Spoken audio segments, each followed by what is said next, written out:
Hi నమస్తే అండి, welcome back our channel. నేను మీ విజయలక్ష్మి అండి. ఈరోజు ఫిష్ కర్రీని అయితే మీకు నేను చూపిస్తానండి. ఫిష్ ఎవరైతే తింటారో, ఒక విషయం చెప్తున్నాను గుర్తుపెట్టుకోండి. ఫిష్ ఎవరైతే తింటారో వాళ్ళు ఆరోగ్యంగా అయితే ఉంటారు. దాన్ని ఎలా ప్రిపేర్ చేయాలి అని చూపిస్తానండి. అల్లం వెల్లుల్లి అండి, ఒక అంగుళానికి చిన్న ఇంకా తక్కువ అల్లం తీసుకోండి. వెల్లుల్లిపాయ ఆఫ్ తీసుకోండి.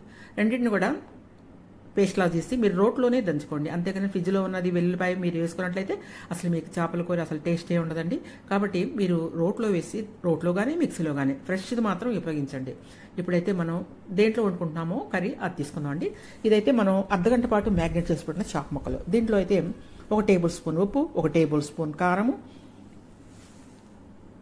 1 చిన్న స్పూన్ ధనియాల పొడి వేసి నేనైతే మ్యాగ్నేట్ చేసి ఒక అర్ధగంట పక్కన పెట్టానండి. ఇప్పుడైతే నేను 2 ఉల్లిపాయలు అయితే సన్నగా చాప్ చేసుకున్నాను. కొత్తిమీర, కరివేపాకు కూడా చాప్ చేసుకొని ఇట్లా మెత్తగా కొంచెం అంటే క్రష్ చేశాను అనమాట. చేపల కూరలు ఎప్పుడైనా మీరు ఇలా క్రష్ చేస్తే మాత్రం చాలా టేస్ట్గా అయితే ఉంటుంది. మీరు ఈ విధంగా క్రష్ చేయండి.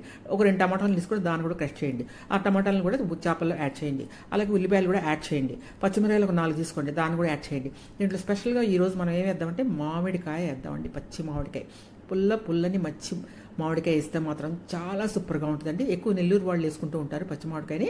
ఇప్పుడైతే మనం ఒకసారి చూద్దాం నెల్లూరు టేస్ట్. ఇప్పుడైతే అల్లం వెల్లుల్లి పేస్ట్ అయితే మనం దంచి పెట్టుకున్నాం కదా, అది కొంచెం వేసేసేద్దామండి.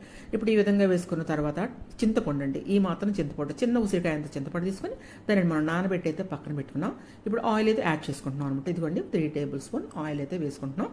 ఈ విధంగా వేసుకొని చక్కగా ముక్కలకి పట్టేలా కలుపుకొని చింతపండు పులుసు పోసుకొని మనమైతే చేపల కూరని అయితే ఈ విధంగా ప్రిపేర్ చేసుకుందామండి. అలాగే కొత్తిమీర కూడా వేద్దామంటే చేప ముక్కలు మునిగే వరకు కూడా వాటర్ పోయండి.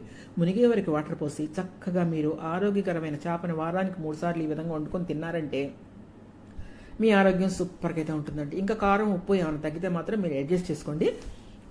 ఇప్పుడైతే మాత్రం మొత్తం ఇలా కలుపుకొని 2 గుప్పులు కొత్తిమీర వేసుకొని కర్రీని 5 నిమిషాలు హైలో, 5 నిమిషాలు స్లో ఫ్లేమ్ మీద వండండి. 10 నిమిషాల్లో మీకు ఇట్లా 5 నిమిషాలు ఉడికిన తర్వాత మీరు ఒక పావు స్పూన్ మెంతులు, ఒక 1/2 స్పూన్ జీలకర్ర, ఈ రెండింటిని వేయించి కూడా ఆ పౌడర్ను కూడా మనం కలుపుకుందామండి. 5 నిమిషాలు అయితే హై ఫ్లేమ్ మీద అయితే చేపల కూర ఉడకాలి. అలాగే కొత్తిమీర కొంచెం వేసుకోండి. కొత్తిమీరతో బాగా ఉడికితే చేపల కూర బాగుంటుంది. అలాగే కొంచెం మిరియాల పొడి కూడా వేసుకున్నా కూడా టేస్ట్గా ఉంటుందండి. ఒకసారి మిరియాల పొడి కూడా ట్రై చేయండి. ఇదేమో జీలకర్రను మెంతి పౌడర్ అనమాట మనం చేసుకున్నది. 5 మినిట్స్ హై ఫ్లేమ్ మీద ఉడికిన తర్వాత మనం ఈ మెంతులు, జీలకర్ర వేయించిన పౌడర్ అయితే వేసుకుందామండి. ఇప్పుడు కొంచెం తక్కువ సిమ్లో పెట్టేసేసి మనం అయితే చేసుకొని ఈ విధంగా అయితే 5 నిమిషాలు పెడదామండి. అంతేనండి, చేపల కూర రెడీ.